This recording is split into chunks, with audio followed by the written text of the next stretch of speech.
सर्वरक्षक परमपिता परमात्मा को याद करते हुए जो हम सब लोगों के लिए अन्न, जल, वायु, प्रकाश इत्यादि की समस्त व्यवस्था करता है और हमारे मस्तिष्क में ज्ञान प्रदान करता है और हम सब जीवों को अपने कर्मों के अनुसार फल प्रदान करता है, उस परमपिता परमात्मा को याद करते हुए, उनको कृतज्ञतापूर्वक प्रणाम करते हुए और उसी परमपिता परमात्मा ने सृष्टि के आदि काल में हम सब लोगों के कल्याण के लिए, हम जीवों के भोगापवर्गार्थम दृश्यम, भोग और अपवर्ग को सिद्ध करने के लिए उस परमपिता परमात्मा की संकल्पना, उसकी जो संकल्पना है एको हम बहुश्याम, उस संकल्पना का जो रूप है ये सारा ब्रह्मांड है, सारी समष्टि है।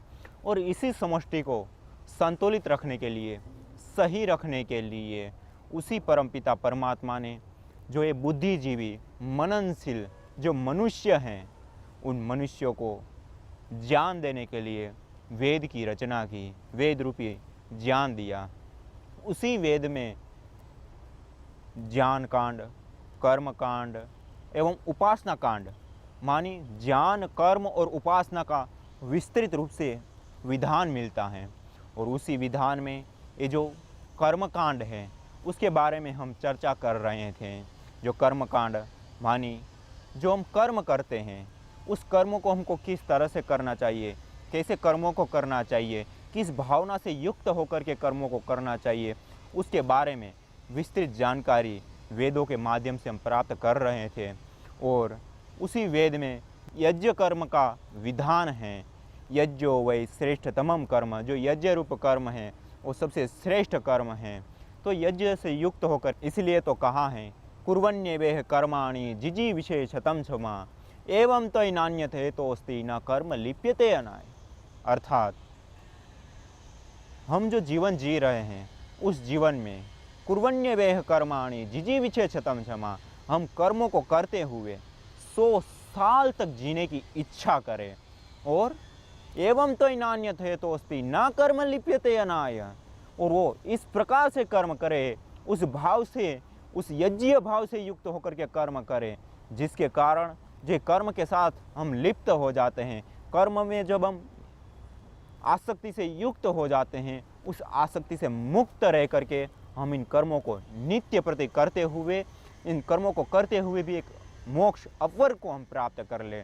अर्थात जब तक हम इस समष्टि में रहें तब तक इस समष्टि में भी, जैसे हम सामान्य रूप से देखें तो हम सब लोगों की यह इच्छा रहती है कि हम सुखी रहे, हम संपन्न रहे और हमारे पास जो ऐश्वर्य है, धन धान्य है, लोगों के साथ जो संबंध है वो सारा नित्य अच्छी प्रकार से बना रहे। जब तक हम इस धरती पर जिए तब तक सुखपूर्वक, शांतिपूर्वक जिए। और ये भी मनोकामना हमारी रहती है कि हम जब इस सृष्टि से जाए तो हमारी जो गति होती है वो भी हमारी ऊर्ध्व गति हो, हम कल्याण के पथ पे आगे बढ़े। कई लोगों की स्वर्ग की कामना होती है और कई लोगों की मुक्ति की कामना होती है। अर्थात या तो स्वर्ग को हम प्राप्त करें और मुक्ति को प्राप्त करें। इस तरह से हम ऊपर उठते हुए हम आगे बढ़े। ये जो हमारी सबकी जो संकल्पना है, हमारी मन की जो इच्छा है, जो अभिलाषा है, उस अभिलाषा को पूर्ण करने के लिए सृष्टि के आदि काल में परमपिता परमात्मा ने, ईश्वर ने, उस ब्रह्मा ने, उस सर्वशक्तिमान सर्वज्ञ ईश्वर ने जब इस सृष्टि की रचना की, उसी समय उन्होंने इस कर्मों की भी रचना की कि ये जो कर्म है वो हमको स्वर्ग को भी दिलाएंगे, ये जो कर्म है वो हमको इस समष्टि में जब तक रहेंगे तब तक वो सुख भी देंगे। और इसके साथ साथ हम उस प्रकार से कर्म करें कि जैसे अभी कहा एवं तो नान्यते तोस्ति न कर्म लिप्यते अनाय, जो कुर्वन्यवेह कर्माणि जिजी विशेषतम क्षमा, जब हम यज्ञीय भाव से युक्त होकर के कर्म प्रधान अपने जीवन को जीते हैं, मानी त्याग पूर्वक हम कर्मों को करते हैं, आसक्ति से रहित होकर के कर्मों को करते हैं, तो वो हमारा मोक्ष देने के कारण बन जाता है, हमारा मोक्ष हो जाता है। इसी प्रकार से स्वर्ग कामो यजेत, अर्थात जो स्वर्ग की कामना करने वाला व्यक्ति है वो इस प्रकार के यज्ञ करे। वो भी, उसका भी विधान है इस शास्त्रों में कि हमको स्वर्ग के लिए कैसे कैसे कर्म, मानी जो पुण्य प्रधान जो कर्म होते हैं उन कर्मों को हम करते हैं तो उससे हमारा पुण्य जो है वो एकत्रित होता है, इकट्ठा होता है, और जो पुण्य है वो जब एकत्रित होता है, इकट्ठा होता है, तो उसी के आधार पर हमको स्वर्ग विशेष भी मिलता है। तो ऐसा भी शास्त्रों में कहा गया। और इसी प्रकार से जो हम कर्म कर रहे हैं, हम इस समष्टि में रहते हैं, इस समष्टि में रह कर के जो कर्म करते हैं वो हम परस्परता में जो पूर्णता होती है उस पूर्णता से युक्त होकर के जब हम कर्म करते हैं, अर्थात ये जो समष्टि परमपिता परमात्मा ने बनाए उसमें 4 प्रकार के मनुष्य दिखाई देते हैं, जैसे ब्राह्मण, क्षत्रिय, वैश्य और शूद्र। ये जो 4 प्रकार के जो मनुष्य दिखाई देते हैं उनके कर्मों के आधार पर उनका विभाजन किया जाता है कि जो बौद्धिक कार्य करते हैं, जो निर्णय लेने का कार्य करते हैं, जो नए संकल्पनाएं करता है, जो खोजबीन करते हैं, उनको ब्राह्मण कहते हैं।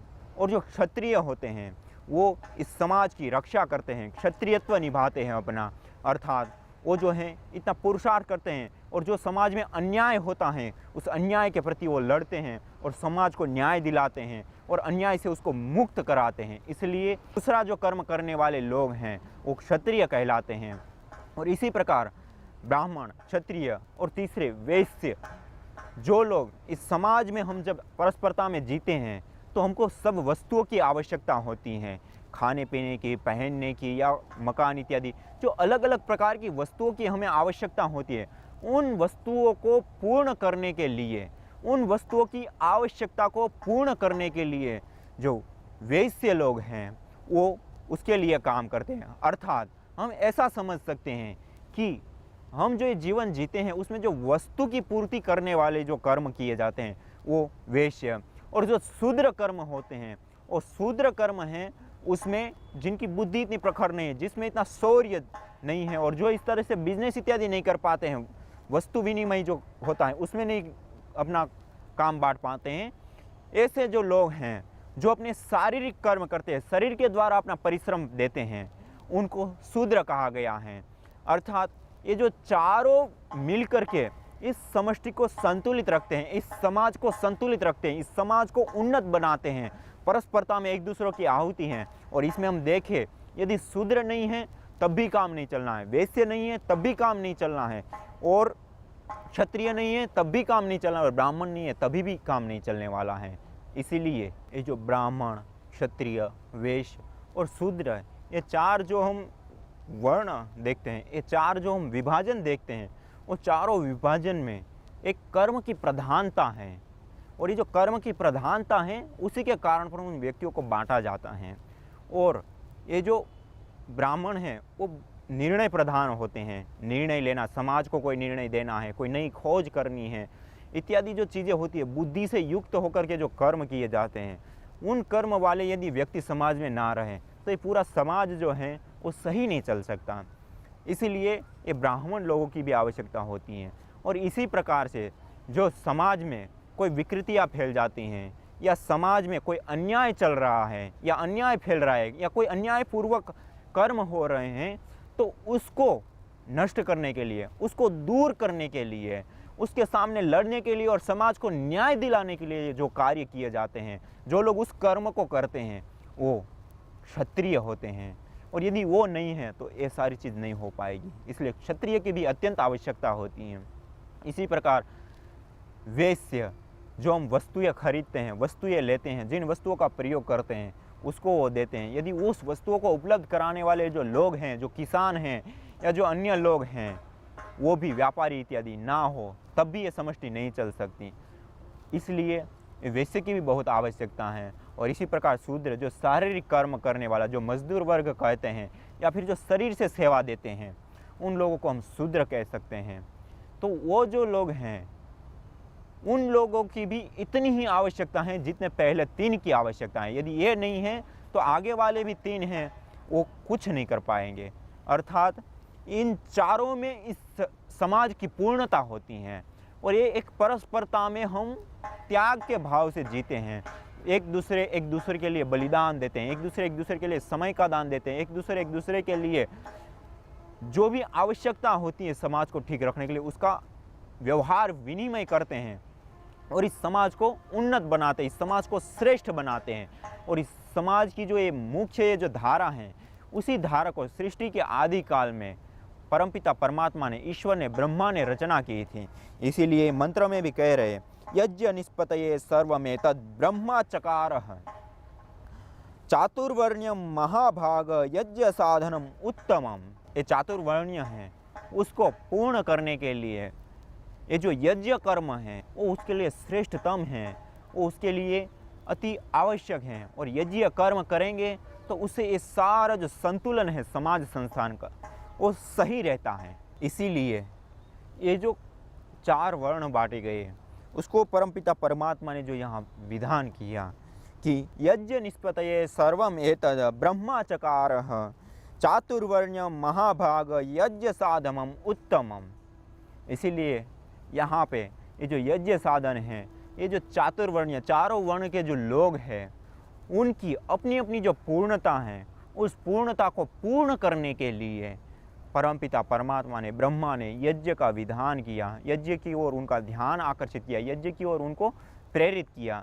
और ये जो यज्ञ है वो इतना श्रेष्ठ कर्म है। यज्ञ भाव मानी जो भी हम कर्म कर रहे हैं उस कर्म में यदि हमारा यज्ञीय भाव है, त्याग का भाव है, और यज्ञीय भाव से, त्याग भाव से युक्त होकर के जब हम कर्म को करते हैं तो वो जो भाव है वो हमको, हमारे चित्त को इतना शुद्ध करते चला जाता है। जैसे कहते हैं ना, ये जो कर्म हम करते हैं वो कर्म वस्तु की उपलब्धि के लिए नहीं होता है, अपितु चित्त की शुद्धि के लिए होता है। तो जब हम यज्ञीय भाव से युक्त होकर के करेंगे, अर्थात त्याग भाव से युक्त होकर के इन कर्मों को करेंगे, तो हमारा जो चित्त है वो शुद्ध होगा।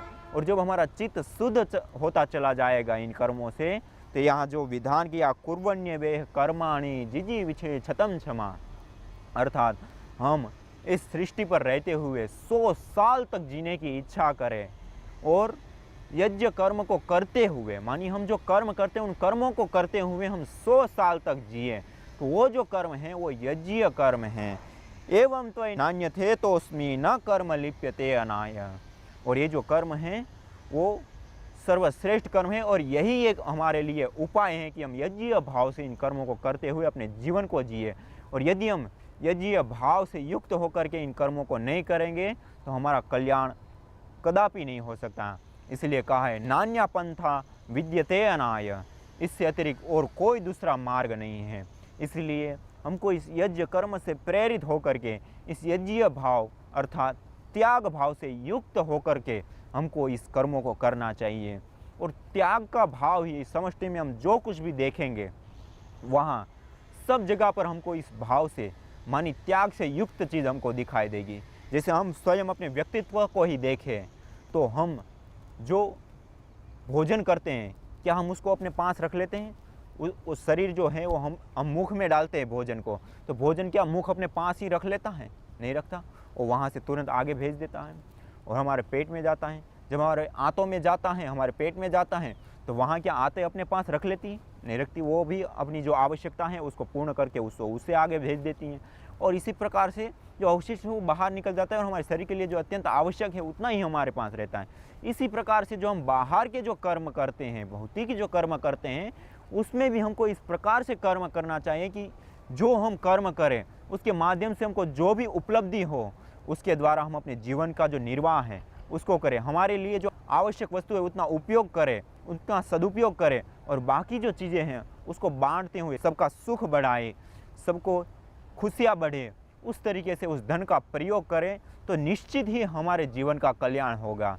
और यदि हम त्याग नहीं करेंगे और हम इकट्ठा करेंगे तो वो जो धन है वो ऐसा ही हो जाता है, जैसे कहा जाता है ना, जो किसान होता है वो अपने खेत में हल जोतता है तो जो हल की जो नोक होती है नीचे वो बहुत ही धारदार होती हैं, जिसके द्वारा वो ज़मीन को फाड़ता है हल चला करके।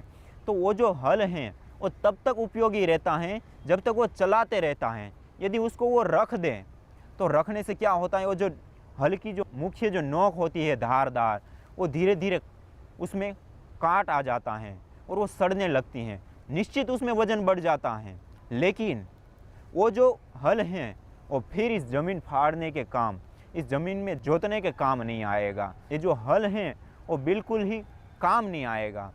लेकिन जब वो हल चलता रहता है तो तो उसकी जो नोक होती है, उसकी जो धार होती हैं, वो भी नित्य नई रहती हैं, और वो जो नोक हैं वो हमेशा ही इस ज़मीन को फाड़ने में निरंतरता के साथ वो सक्षम रहती हैं। इसलिए ये जो हल है, वो हल की जो नोक है इतनी धारदार और सही रहने के कारण वो वर्तमान में तो चल ही रही है, लेकिन भविष्य में भी वो अच्छी ही रहेगी और हमेशा चलती रहेंगी और वो हमेशा उपयोग में रहेगी। और जब उसका प्रयोग नहीं होता है तो जो सड़ जाती हैं, उसके कारण वो वर्तमान में भी काम नहीं आती हैं, और वो सड़ जाने के कारण बेशक वो बढ़ जाती है, उसकी वृद्धि होती है, उसका वजन कम नहीं होता। जो निरंतर नोक चलती है उसका वजन भी कम होता है, थोड़ी थोड़ी घिसती हैं, लेकिन जो पड़ी रहती है वो घिसती भी नहीं, उसका निश्चित वजन बढ़ता है, लेकिन वो वर्तमान में भी कोई काम नहीं आती हैं और बाद में भी इतनी सड़ जाती हैं कि वो बिल्कुल ही काम नहीं आती हैं। इसी प्रकार जो हमारे जीवन में हम जो धन कमाते हैं, वो धन भी बिल्कुल इसी प्रकार से हैं। जब वो हमारे पास धन आया, उसको हम वापस प्रयोग में लाते हैं, और उसका जब तक प्रयोग होता रहता है तो वो हमेशा काम आता रहता है और वो उज्जवल रहता है, सही रहता है धन। और यदि उस धन को हम संग्रहित करते जाएं, उस संपत्ति को हम संग्रहित करते जाएं, तो संपत्ति वर्तमान में तो काम नहीं आ रही है, जैसे वो हल नहीं आ रहा था वैसे ये भी वर्तमान में काम नहीं आ रही है। और इसी प्रकार से यही संपत्ति पड़ी पड़ी एक दिन बढ़ तो जाएगी, लेकिन कोई काम विशेष नहीं आएगी आगे भी। और वो जो ये धन था वो दूसरों की भी खुशियाँ, सुख और अपना भी खुशी और सुख बांटने में और इस समष्टि को सुंदर बनाने में काम आने वाला था, वो भी कुछ नहीं होगा और बिल्कुल व्यर्थ हो जाता है। इसलिए ये जो धन है उसको हमको संग्रहित नहीं करना चाहिए, उस भाव को यहाँ देना चाहते हैं। और जब हम इनको संग्रहित करते हैं तो उसको परिग्रह कहते हैं योग दर्शन की भाषा में। और जो परिग्रह होता है उससे ऐसा दुष्परिणाम आता है कि हम जो भी धन संग्रहित करते हैं, उस संग्रहित धन से क्या होता है, पहले तो हमारी जो शक्ति, ऊर्जा, सामर्थ्य होती है, हमारा जो समय है, वो सारा का सारा हम उस कार्य में लगा देते हैं कि जहाँ से धन आए। वो धन आने के बाद हम उसको संग्रहित करते हैं। फिर वो जो धन संग्रहित होते हैं तो वहाँ हमारा एक भय बनता है, मित्रों से धन बचाते हैं, चोरों से धन बचाते हैं, अन्य लोगों से जो हमारा डर बनता है एक कि इसको नष्ट, एक तो पहले तो नष्ट ना हो जाए उसका भी भय, दूसरा कोई ले ना ले उसका भी भय, छीन ना जाए हमारे से, उसके लिए हमारा एक भय जुड़ा रहता है। और उसके साथ साथ उस संपत्ति के साथ हमारा एक ममत्व भाव जुड़ जाता है कि ये मेरा है। और वास्तव में यदि देखें तो इस धरती पर आने के बाद जो भी चीज़ें हमको मिली, उस परमपिता परमात्मा के विधान के तहत हमको ये सारा कुछ मिला है। और ये जो मिला है वो परमपिता परमात्मा ने दिया है और हमारे से वही वापस ले लेगा। जो हमारे पास वो नित्य हमारे पास रहने वाली चीज़ नहीं है। ये जो मिला है वो हम वास्तव में यदि देखें, यथार्थ दृष्टि से देखें, तो सामान्य रूप से हम देख सकते हैं कि हर चीज़ हमारे से बिछड़ रही है। और दूसरे के जीवन को भी हम देख सकते हैं, किसी की माता गुजर रही है, किसी का पिता बिछुड़ रहा है, किसी के बच्चे जा रहे हैं, किसी के कंपनियां जा रही हैं, किसी का जो दूसरा तीसरा जो कोई संपत्ति है, ज़मीन है, जायदाद, वो सब जा रहे हैं। और यहाँ तक कि हमारा जो ये शरीर है जिसको हम अपनापन कहते हैं और हमारे साथ हमेशा रहता है, ये शरीर भी एक दिन उस परमपिता परमात्मा के विधान के तहत छूट जाने वाला है। और ये सारी चीज़ छूटने वाली हैं, फिर भी हम उसके साथ जो ममत्व भाव जोड़ते हैं वो बिल्कुल व्यर्थ हैं, बिल्कुल अज्ञानता हैं। इसलिए जब तक हम इस धरती पर हैं तब तक जो भी वस्तु हैं, जो भी ये चीज़ें हैं, उसका हम सदुपयोग करें। जो भी वस्तु हैं उसको उससे हम खुद खुश रहें और औरों को भी हम खुश करें। तो ये जो धन का प्रयोग है वो सदुपयोग है। इस समष्टि की सुंदरता बढ़ेगी, इस समष्टि में सौंदर्य बढ़ेगा तो खुशियाँ भी बढ़ेगी, सुख भी बढ़ेंगे। इसलिए ये जो यज्ञीय भाव है, त्याग का भाव है, उस यज्ञीय भाव से, उस त्याग भाव से युक्त होकर के जब हम कर्म करेंगे तो निश्चित ही हम खुद इस जीवन में भी सुखी होंगे, शांतिपूर्वक रहेंगे। और जो हमारी मनोकामना रहती हैं कि हम इस जीवन से जब पलायन करें तो आगे भी हम उसी सुख से युक्त रहें, अर्थात स्वर्ग को प्राप्त करें या मुक्ति को प्राप्त करें, तो वो भी हम निश्चित ही प्राप्त कर पाएंगे। तो इन दोनों की जो पूर्ति हैं वो पूर्ति होती हैं इस यज्ञीय भाव से युक्त होकर के कर्म करने से। इन दोनों की ही पूर्ति होती हैं। हम यज्ञ कर्म करें, श्रेष्ठ कर्म करें, और ऐसे जब हम नित्य प्रति कर्म करेंगे तो हम निश्चित ही मोक्ष, अपवर्ग, निःश्रेयस को प्राप्त करेंगे। यही है यज्ञीय भाव और यही है वेदों का आदेश। और यही जो वेदों में कहा है कि कर्म कांड, ज्ञान कांड और उपासना कांड, उसमें से जो कर्म कांड है उसका यही अभिप्राय है। तो आज इतना ही। इसी के साथ ओम शांति शांति शांति।